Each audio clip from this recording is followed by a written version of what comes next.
Ready? 5, 6, 7, 8. I think back to the years when I had the privilege of getting to coach and do camps and travel around, and there were a couple people that always stood out as some of the higher talent folks. And, a lot of times it was people that ended up coaching some of the college camps. They were the ones that were invited to kind of teach the best of the best. And, lucky for us and for you guys today, we have two of those exact people here with us for an interview, and I could not be more excited to get to introduce them to you. They are currently the coaches at the University of West Georgia, one of the top collegiate programs in the country. Both have such an incredible background in the sport, such great insight. Now they're married and they have a family, and could not be happier for them. So happy to get to introduce them to you guys. Brian and Nicole, how are you guys doing? Good. We're good. Tell us more about your background in cheer, what you guys are currently doing a little bit more in detail, and also introduce kind of how you two went from two athletes to now a family. Tell us a little bit about your background. So I'll go first. I grew up in Pennsylvania. I went to school at Slippery Rock University. I cheered on the co-ed team, and funny enough, Brian and I were actually competing against each other at the time before we had even met. So it's kind of ironic how our story just all comes together. From there, right out of high school, I tried out for UCA staff. I worked UCA staff for many, many summers. I got to travel abroad and teach camps in different countries. I also got to be part of college staff, which once Brian kind of tells his story, we'll go into all of that. That's actually where we got to meet. And after Brian and I were dating for a while, I had applied for the West Georgia position, and I got that, which is how I actually ended up down in Georgia. And, we always tell our athletes there's life after cheerleading. However, for me, I'm one of the lucky ones that gets to do cheerleading all day, every day. I actually work for Varsity now. I'm the UCA and NCAA state director here in Georgia. So my whole life is literally cheerleading. Brian Nichols here. I grew up in Atlanta, Georgia, and found my way going to school at a little university out in Carrollton, Georgia, called the University of West Georgia. I was taught and mentored under Sherry Cooney, John Morgan, and Scotty Brown, some of the best coaches that have ever come through collegiate cheerleading, and got into cheerleading that way in college. Heard about this thing called UCA staff that all my teammates were doing. That was a really fun way to get to make some money over the summer and stay involved in cheerleading and get new opportunities. So I did that. Started at the high school level, got to eventually work my way up to working college camps, where I met this little cute girl who just so happened to be my competition. So she couldn't be that cute all the time. We had to, draw a line sometimes, but we started doing college camps together, and, there was a spark. So after college camps happened, the opportunity came available for us to be able to coach at the University of West Georgia and continue the success of that tradition. And we decided, it was going to be a team effort, and we bought in, and we've made roots here in Carrollton, Georgia. The university now has 22 national championships, 8 of which under our guidance, and the first ever all-girl partner stunt national championship this past year. I was lucky enough when I cheered to win 5 national championships of my own. So we have a nice little collection of rings up in a box collecting dust on a desk. But that's really how we kind of met in college as competitors. We came to know each other working together doing UCA staff, and now we like to go out and tag team and compete against other people as a team here with the University of West Georgia. One of the things I love most about getting to connect with, with some of you guys that I've had the privilege of getting to talk to after all these years is the backstories. When we were all working together and traveling around together, it was such a short period of time that we spent with each other and working camps and competitions and things like that, that even though you had, these strong connections, a lot of the history behind where we came from and how we got to it is kind of left out. And it's so cool to hear about y'all's background, a lot of stuff that I didn't even know about you guys. But I mean, a couple of things that come up. Number one, we just listening to the success that your program has had with you guys, not only as athletes but also as coaches. I mean, you guys have created a dynasty, and that is absolutely incredible. 22 national championships. Let's think of some of the other big teams that are out there that have quite a few, right? So, obviously the big guys in Kentucky, UK, Morehead State, I know has quite a few. But when you think about these multiple large teams that are these big championships, is there anybody else that's up there with you guys? EA ranks, not really. I think the thing that we take pride in our program is knowing that it always hasn't been a powerhouse. It's actually a story of tragedy to triumph. A van accident on the way to camp actually caused 2 members of the team and the coach to pass away, which created a need for change and an opening in the coaching position where Sherry Cooney kind of fell into place. And we didn't even start competing until after she got here. So our first competition in 2000, they got 5th place. In 2001, they got 3rd place. And in 2002, we won our first national championship. So all of those titles came about by grace. And it just started in 2002. So it's a young program. And I feel maybe sometimes we don't always get, our name doesn't come to mind as much as the big powerhouses like the Kentuckys and the Moorheads and the Louisvilles, because we haven't been around that long. But I think our program story is unique, and I think that's why we love it so much. I know that's why I love it so much, and it's so hard to leave. And, we have to stay involved to keep that memory going and to keep that tradition alive.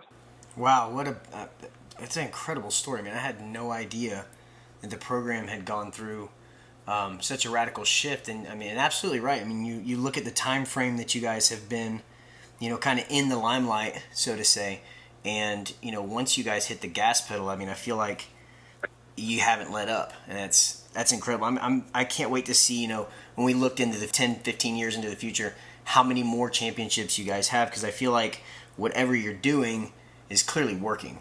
And Nicole, you said something a little earlier that actually surprised me, and I'm hoping that you'll give us some clarity on it. Now, you said you're the UCA and NCA state director for the state. Is that correct? Yeah.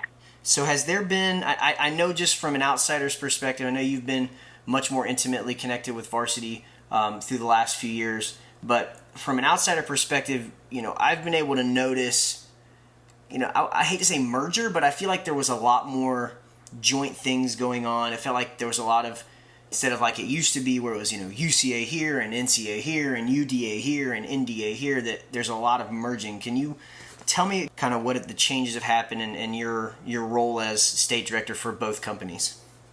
So when I originally started down here in Georgia, I was actually a varsity rep. And Sherry Cooney actually got the opportunity to move up into a managerial position. So her state director position opened up. And I originally was just the UCA state director, and we had a separate NCA state director. And I would agree with you. It was 100% very much so UCA, NCA, let's kind of battle it out, but we still have to be friends because we're still kind of sister companies. And just within the past couple years, this past year is actually my first year taking over as the UCA and NCA state director because it is a varsity company. So there's the big varsity umbrella. So they are trying to do a lot of things that create more of a sisterhoodship through the companies. And so it's not so much a UCA versus NCA type deal.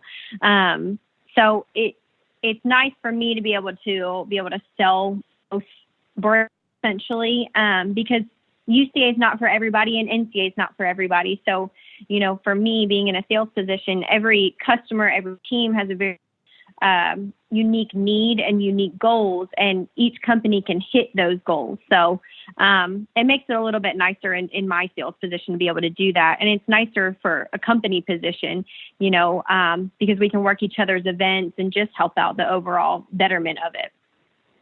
Varsity has always been, at least from what I remember, working the UCA side, is everything was always about as we used to joke, it's all about the KIDs, right? So, we always putting the customer first, putting the athletes first, putting the coaches first, and doing everything in our power to create the best experience that we could for the teams. And if there are any teams that are listening, any coaches, parents, etc., if somehow you haven't been able to attend any sort of varsity event, whether it be a camp, whether it be connect with your state rep, I highly, highly urge you to reach out. And I mean, as you can see, talking to Nicole, just in the few minutes we've been talking, I mean, extremely personable, extremely knowledgeable, extremely successful in the sport. I urge you to reach out to your state director, get connected, and find how Varsity can support you and help to bring success and support to your program. That's really cool. I had no idea that they had created a kind of a mergering. That's really, really neat. I'd love to see that. And obviously, as the sport continues to grow, I mean, there's no slowing down. So that unified front is obviously going to create better experience for athletes and coaches and parents and things like that. We like to joke around, Travis, and say Varsity is now covering for the love of cheerleading. So okay. they don't care what your style preference is. If you're going for sideline, if you're going for competition, if you're flair, if you're basic, the best thing is it creates an opportunity for every type of style to get experience from the best of the best, no matter what your preference is. They bring safety, they bring knowledge, they bring just a great overall program experience away from a competition mat or a specific sideline, whether it's football or basketball or another various sport. They bring the whole package. So, no matter what preference you decide you like the most, the best part is now all of those people and all of the opportunities that we had as a group of us three talking to give back are available across the board to all the kids. And knowledge is power. For the love of cheerleading, knowledge is power. I'm just excited to think, coming up in the future, what the future of the sport has has kind of on the horizon. I know we we touched on the successes that West Georgia has had. I'm curious about, number one, where you see the sport going, obviously with some of the new things, like the acrobatics and tumbling, and then, there's obviously the talks of Team USA. But what do you guys foresee as like the next big things likely that are coming for the sport as as people that are connected with Varsity and know some of the some of the big happenings that are going on there, Team USA and things of that nature? What do you guys foresee on the horizon for the sport? And then if there's anything for your program specifically that we could look forward to, give us some insight there as well. Well, I think personally the biggest thing coming for the sport itself is what you touched on with Team USA.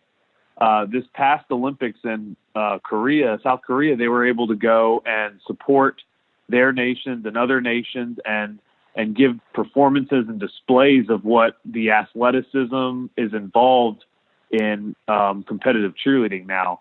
And the ICU has been working hard. Jeff Webb and Varsity and other corporations and entities have been working hard to advance the sport to be an Olympic event.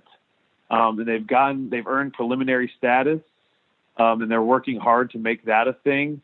So that way, hopefully in the next Olympics, the next 4 to 8 years, somewhere down the road here, we could see countries represented at a competitive level in the Olympics. And I think that would be huge exposure for the sport to show the world what it really is, no matter what your take of cheerleading now is, whether it's pom-poms and jumps on the sideline of a football field, or if it's, sparkle and glitter and loud EDM music in a competition arena. The world will get a better view of exactly what athleticism and effort and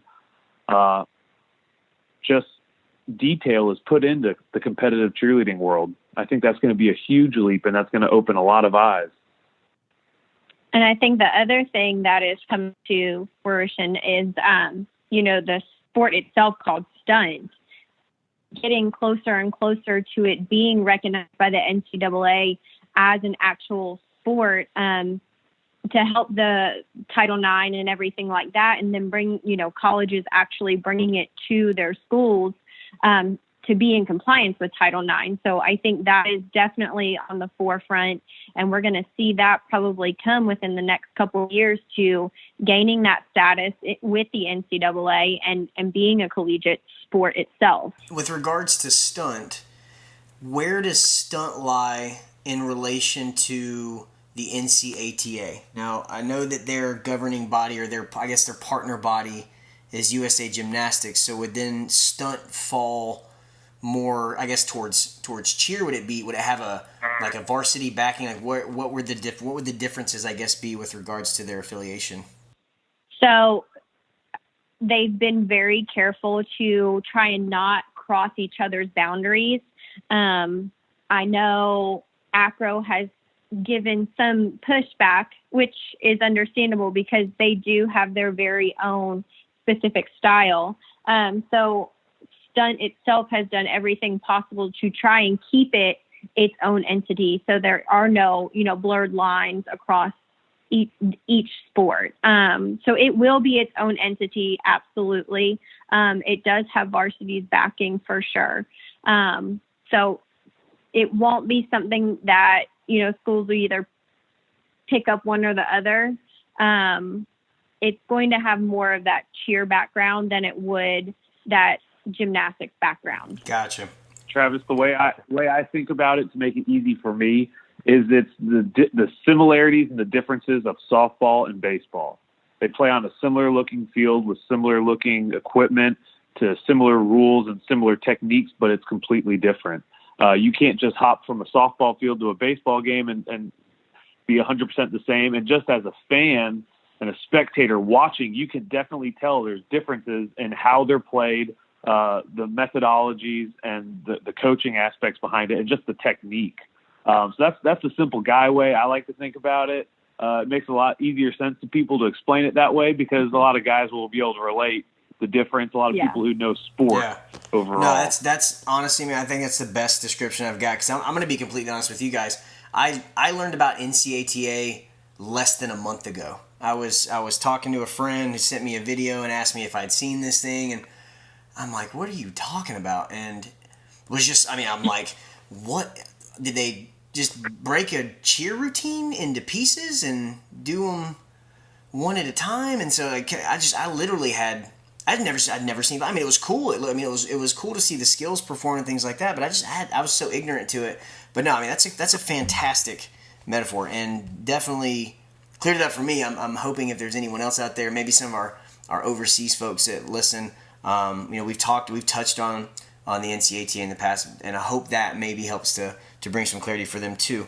As far as your program, tell us about what are some big goals you guys have coming for either this year, kind of on the horizon, looking into the future.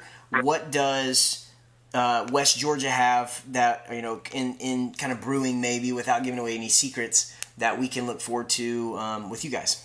I think one of the biggest philosophies that we try to make sure we bring about every single year is a reloading process, not a rebuilding process. We've worked hard to get to the program to be in a place where it's sustainable, meaning our kids who come in stay, and they help to create an environment and a culture that they can buy into and others can buy into. And so it's sustainable by them finding people who match their culture and match where we want to go, and they find their friends and they find their future teammates and they bring them in and they keep pushing each other. So the biggest thing for us is we want to make sure that we leave an impact on our athletes and our program and our communities.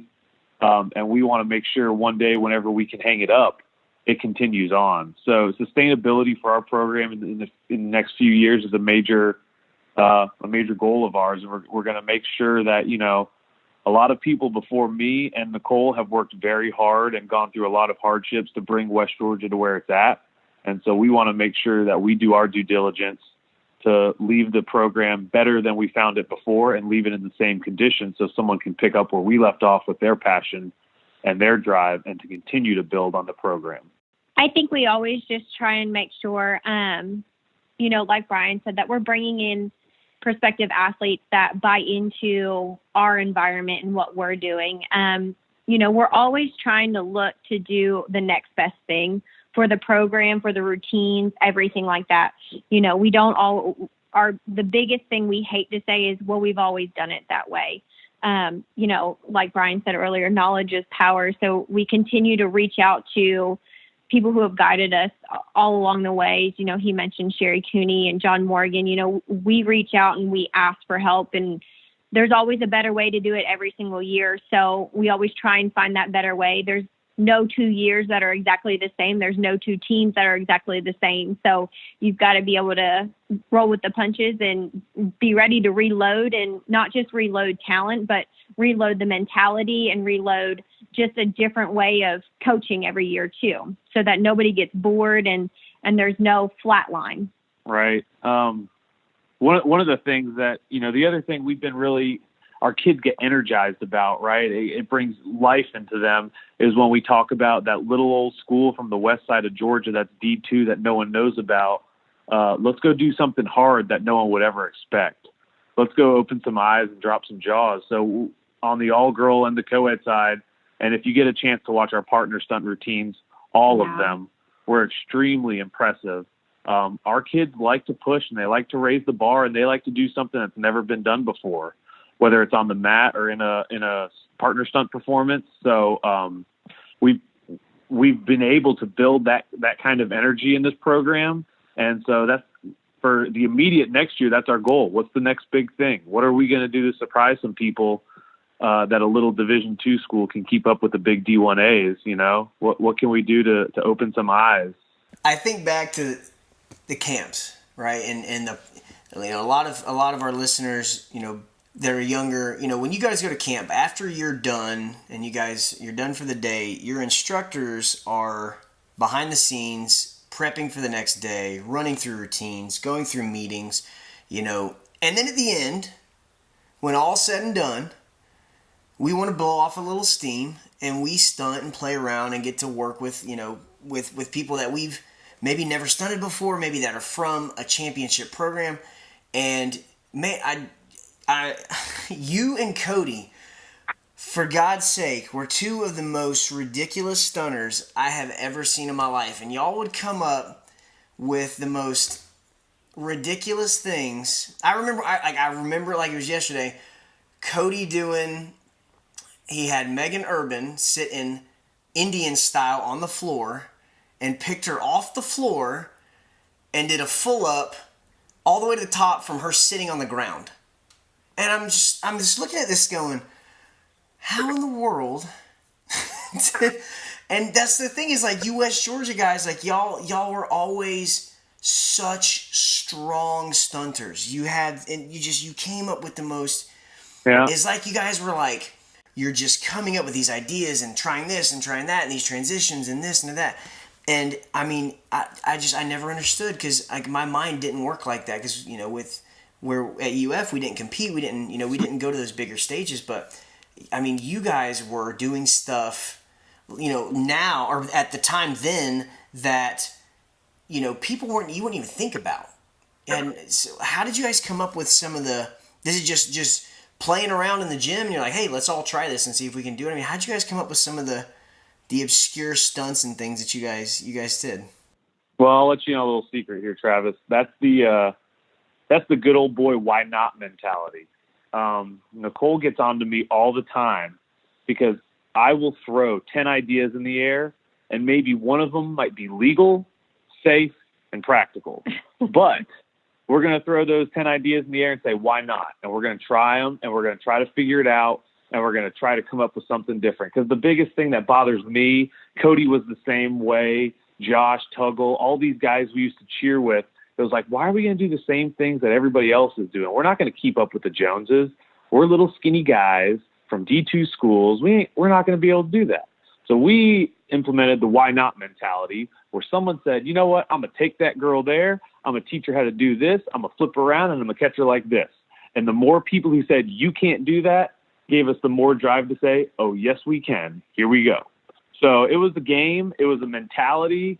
And it's just kind of something, I guess, lived down here in Carrollton, we're drinking it out of the water because it's still going. Our kids are coming up with stuff today. Actually, last night at practice, hey, B-Nick, why can't we do this? And I said, go ahead, show me. And so it's still alive and well. It's that good old boy, why not mentality. It's awesome to hear, that your program has this open forum type mentality where there's freedom to experiment and freedom to have fun. And, you look at, it's almost like it's a necessity nowadays because you see, especially on the higher level, at the, like the ICU, you see the partner team from Honduras, right, doing hand-to-hand full rounds. And I mean, stuff that if you'd have thought a handful of years ago, hey, we're going to do a hand-to-hand full round. Like, yeah, okay. Right. And so it's cool to see that you guys not only support your athletes, but, you lead them to that mentality of you've got an entire team of people, be creative. Let's see what we have. And as a segue, and if you can't give too much detail, that's perfectly fine. I understand every program's a little different. But can you give our listeners an idea of like a day or a week in the life of a West Georgia cheerleader? What kind of things do, what are practices like? What are workouts like? What is, team time like? Because as you say, you're Carrollton, Georgia, small town Georgia, but you guys draw people to your program and they want to stay. So there's got to be something that is just, you can't get enough of it. So can you give us, without giving away too much, obviously, give us a little bit of insight into like the life of a West Georgia cheerleader? So we typically have tryouts in May, and we'll have 2 practices over this summer. We'll have a long weekend practice in June. We'll have some practices before we actually go to camp in July. We'll go to camp in July, and then we come back for school in August. And once they're back in school for August, it's go time, So we practice 3 days a week, Monday, Wednesday, Friday. They work out Tuesday, Thursday morning, 7 a.m. to 8 a.m. Get it done nice, fresh, early in the morning. Brian, and now this past year, we were lucky enough to be able to have a conditioning coach. So the 2 of them together create their workouts. We do a lot of CrossFit-based workouts, a lot of Olympic lifts. The girls lift as well, as the guys do. So, and then Tuesday, Thursdays are quote unquote, they're off days, but not necessarily they're off days. They're those days that they get to go and play around and figure things out and stunt with each other and stunt with different people than what they might stunt with at practice. Those are their days where, Brian was just talking about, that's where they get crafty and come up with new things, because at the end of the day, we always remind them it is their routine. It's not mine and Brian's routine. It's their routine. So they've got to take pride and ownership in it. We will help them and guide them and get them to where they want to be, but they've got to pick what they want to do essentially, so that there's the buy-in there too. We only cheer home football games. So some Saturdays we'll have football games and some Saturdays we won't. However, on the Saturdays that we don't, we do a lot of stuff in the community. We go and we do performances. We help with the local competitions and things like that. So they do have a few weekends off, which is really nice here for them, to be able to have that time together and catch up on schoolwork and all that good stuff. Typically, Sundays are their days off legitimately to be a student for sure. Once we get past November, we get into December, it's finals. Once their finals are done, we kick in everyday nationals practices. All girl and co-ed, they practice. We try and have them practice around the same time that they would compete, so that their bodies just get into this natural flow, and that there's no surprises the day of. They've been going every day, same time, doing the same things. And that's, in a nutshell, pretty much how we run our entire season. So it's an incredible schedule. I think that I love the way you guys are approaching, the times of the year, obviously putting more focus when time is needed to get ready for things like competition, nationals, things of that nature. I couldn't, I wish we were on video. I had just the biggest grin on my face when you talked about girls lifting, because, it is one of my biggest pet peeves when it comes to strength in our sport. There is more than flexibility that is important. It is more than tumbling. It's more like strength builds your body's ability to be able to handle the loads of daily practice getting ready for nationals. I'm so happy that you said that. It's one of the goals with the cheer doc, and our mission there is to change the mindset of the cheer athlete to do things outside of what we traditionally thought were necessary for our sport, especially on the female front, and being strong and being, having, more than just flexibility and being small is so much more powerful than some of the young female athletes that we have in the sport realize. I'm so happy to hear you as a coach of one of the most successful programs to ever walk on stage, and how much you pride in your girls being strong. That's fantastic. Oh, and our girls love it. When we first came in as coaches, it was a new thing, and it took a little while to get buy-in, but they enjoy it now. They enjoy getting stronger. They enjoy seeing the strength gains and the knowledge gained from technique and form in the weight room translate over into their stunts and their practices.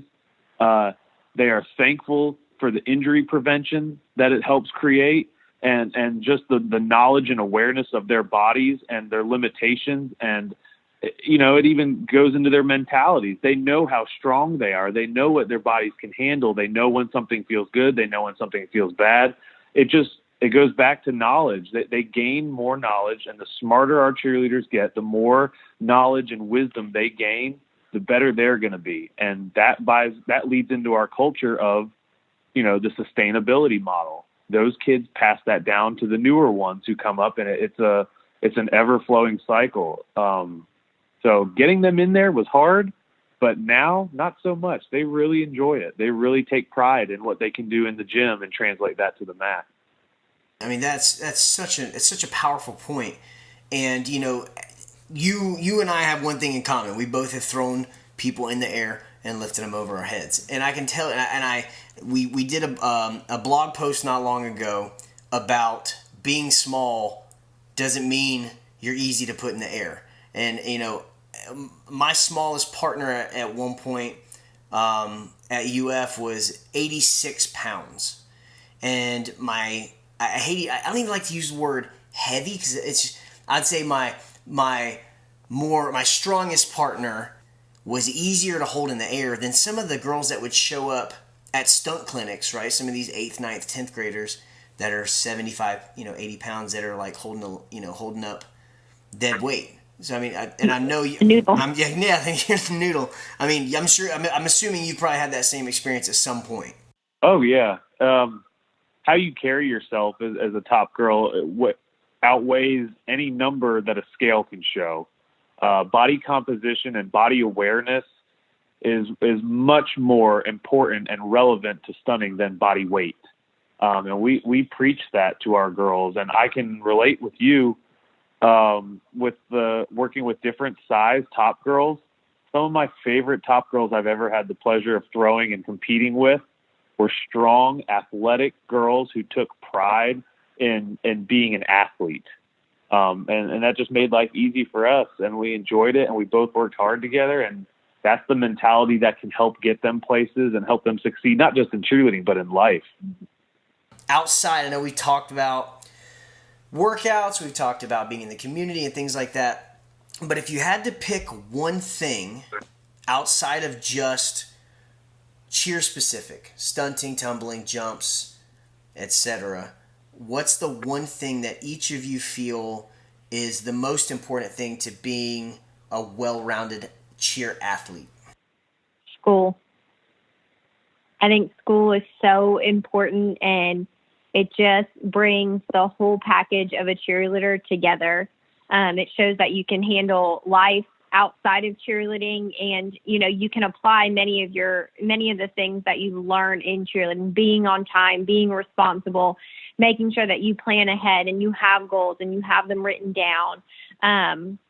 School is just so important, and we stress that so much. And you can get to some of them, you can't get to all of them, but you can't get anywhere later in life without it. So for us, that just kind of helps to tie it up, put a nice little bow on it right there, is having a really good athlete, but also having a good academic athlete is even better.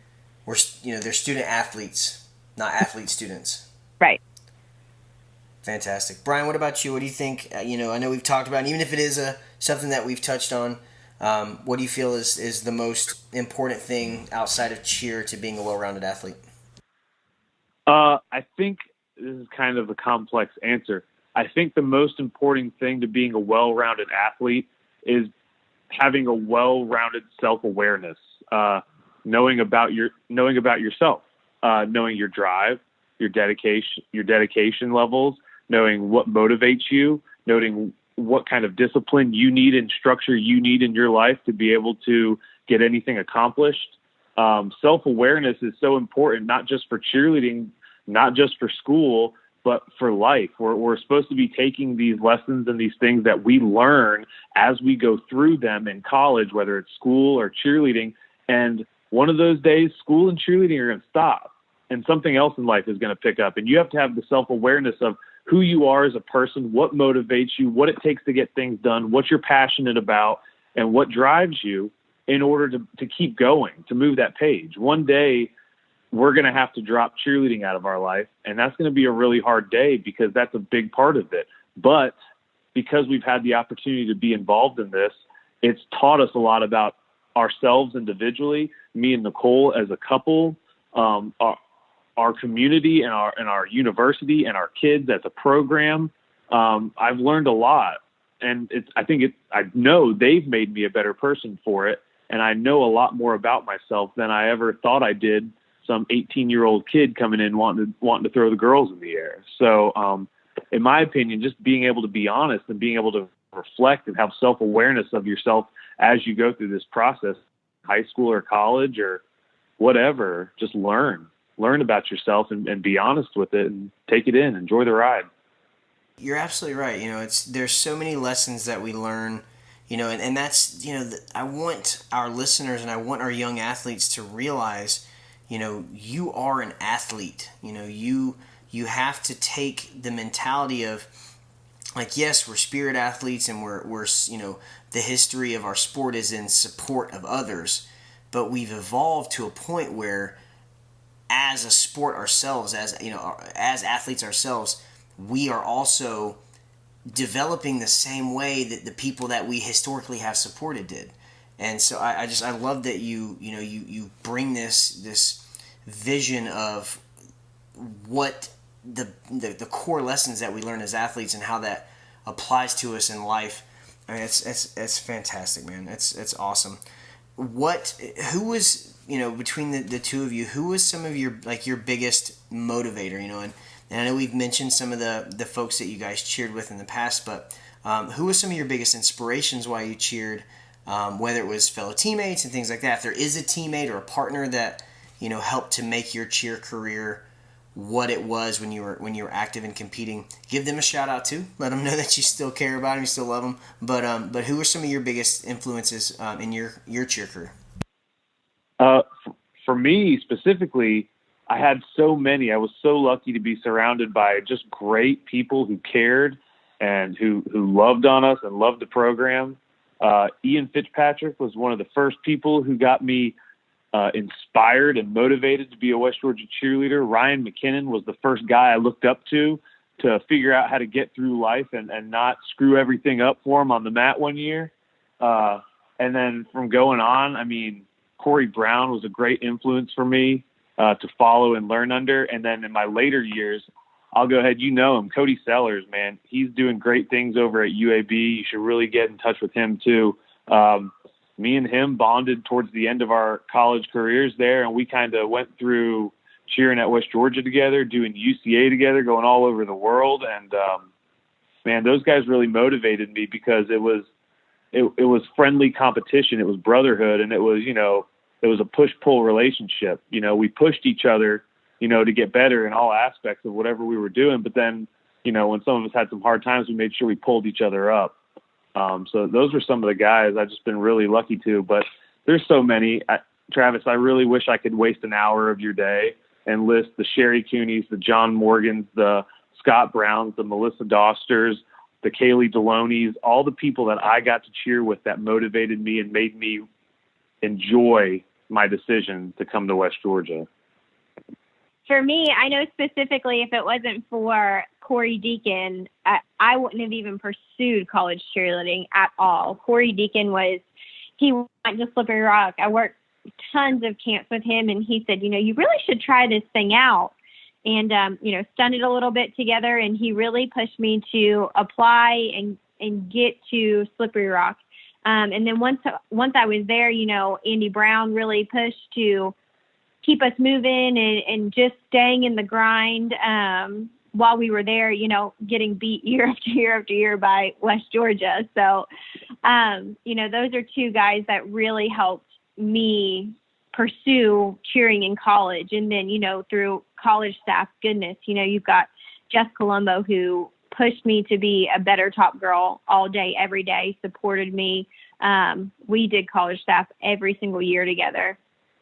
And then, Tony Nash has always been a huge supporter of mine. And just even now today, he helps us with everything and anything that we could ever need. And like Brian said, Sherry really, she's here in Carrollton with us, and we are so lucky to have her here in Carrollton and be able to coach the coaches and really help us and be our cheerleader, and just help us keep the program moving in a direction that is positive and, forever moving and growing. So there, like Brian said, there's so many people that have just continued to be an inspiration in our everyday lives. Yeah, we really are an accumulation of all the people who have been involved. I would be a fool to sit here and say that we know it all and we came up with it all. We've learned everything that we know from the people we've worked with and been lucky and blessed to be under. So I really wish we could name them all, and I feel bad that we're not being able to. But everyone out there who's touched our lives, we thank you guys. We really appreciate it, and we wouldn't be half the people we are today without y'all. That's awesome. You mentioned a lot of names that if our listeners didn't know who that person was, a little bit of research would tell you a lot.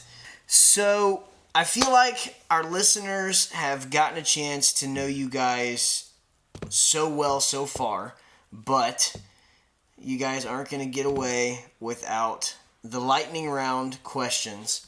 So I know you haven't been able to prepare, which makes this so much more fun. I said to Brian, because I'm so type A, I was like, what does lightning round mean? So he was throwing questions at me. It's going to be, it's like imagine Family Feud, but there's just, people instead of watching you, they're just listening. So here we go. First question, and since you are type A, we'll let you answer first. What is the most random thing in your purse or wallet right now? A pacifier. Surely I've got pacifiers all in there. Or probably tape, athletic tape. Yeah. I always have athletic tape in my purse, my diaper bag. Somewhere there's athletic tape on me always. Brian, what about you? Most random thing in your wallet right now? Well, I have gone away from wallets. I only carry the necessary cards in my cell phone, so it's hard for me to answer that question. But if I had to, my Red Robin rewards card.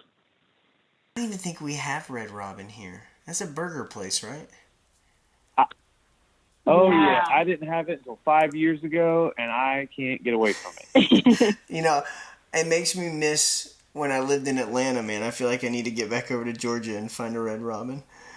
All right, question number 2, and we'll let Brian answer this one first and give Nicole a second to think about it. What blog or website are you embarrassed to admit that you love? Oh, my. I have obsessive personality, disorder, if that's a thing. So it kind of varies from month to month. My recent thing has been hiking and birds.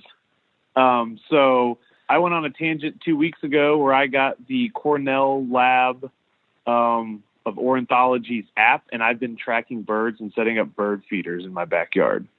It's weird, I know. You're kidding. Not even. So what's your favorite bird that you've seen so far, and the most unique one that you've seen? Oh, man, we're not really lucky down here in Georgia. We get a lot of bluebirds and cardinals, but we get this one type of sparrow who has a red mohawk, and we call them jack sparrows, and we do pirate noises when they come by. That's true. I wish that people who don't know you could see you. I want you guys to imagine the most muscular, fit, stocky man you've seen in your life out chasing Jack Sparrow. Just picture that for a second. Nicole, what about you? Favorite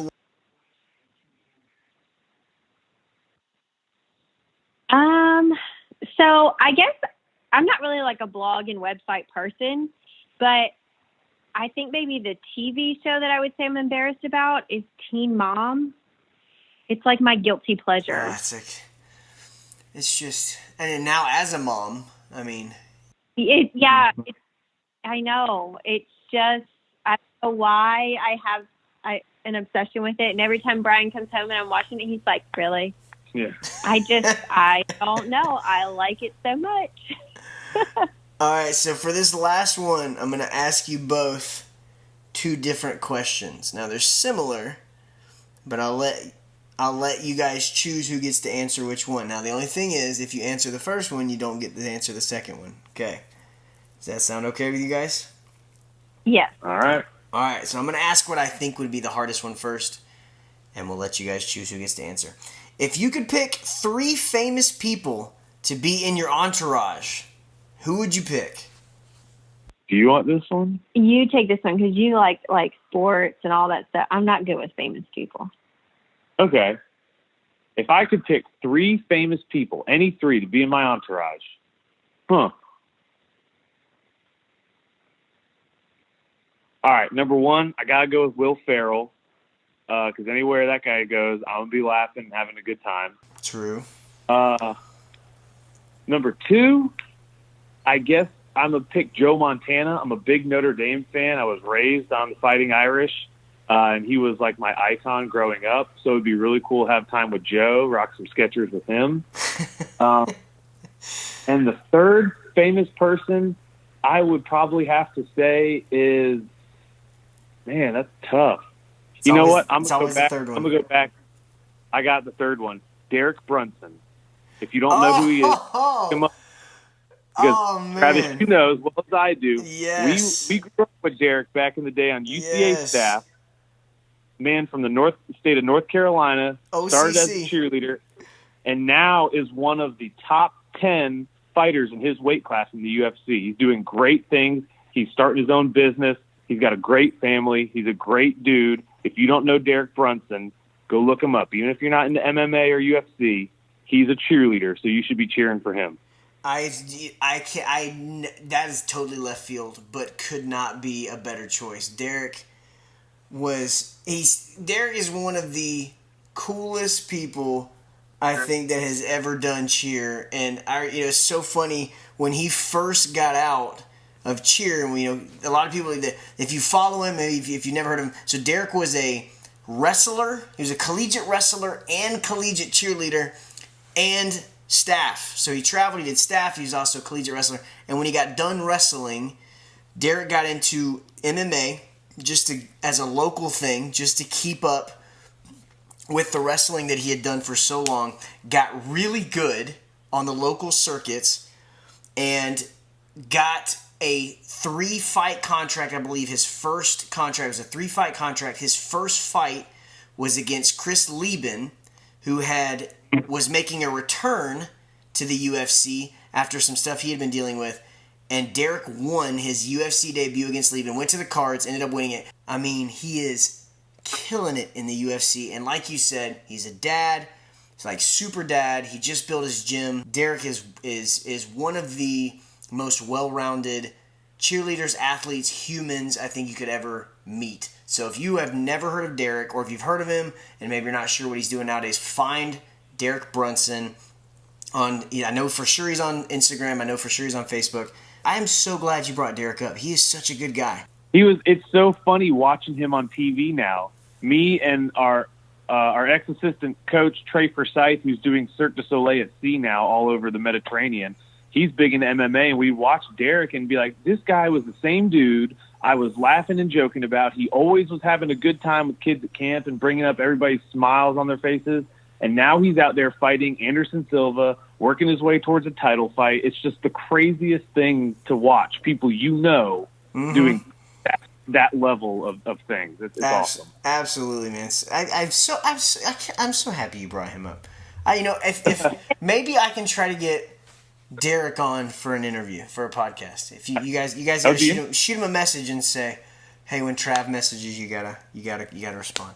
Okay. That would be a unique perspective. No kidding, right? And there's another interview that we did with Mike Pucci, who is now a record-holding powerlifter, strength and conditioning coach, nutrition expert.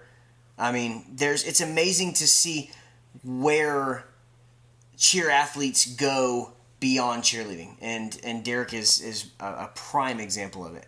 All right, Nicole, last question for you. Similar type question, but only one person. If you had to be Siamese twins with one person, who would you pick to be stuck with? Oh, man. That's a really hard one. It's really hard, Travis, because she's so type A. I don't know if she could deal with a Siamese twin. I know it. I honestly would probably have to say my mom then, if that's really awkward. But my mom is literally like my best friend and probably the one person that I could stand to be around every single day, every hour of the day. Hey, I mean, it is what it is, right? Greatness breeds greatness, right? So yeah, I dig it. I truly appreciate you two taking the time out of, being spouses, being parents, running a dynasty program, and being such great people, to join us and take time out of your schedule to give our listeners, to give me some insight into your lives and your history. I am beyond honored that you guys took the time to sit down with us, and I know that our listeners are truly going to find some value. If you're not familiar with the West Georgia program, get online, get on YouTube, get on their website, find Brian, find Nicole on social media. If you have questions, I know these are two of the most personal people that you will ever get to interact with. Reach out to them if you have questions, if you're curious, if you're interested in finding out how you could be a member potentially of the West Georgia cheerleading teams, whether it be the all-girl co-ed. Reach out. I promise you that if you feel in your heart that West Georgia is pulling you to it, it will be one of the greatest decisions that you can make as a cheer athlete. Guys, thank you guys so much for joining us and for giving us some insight into your life, into your cheer career, and just into you as amazing people.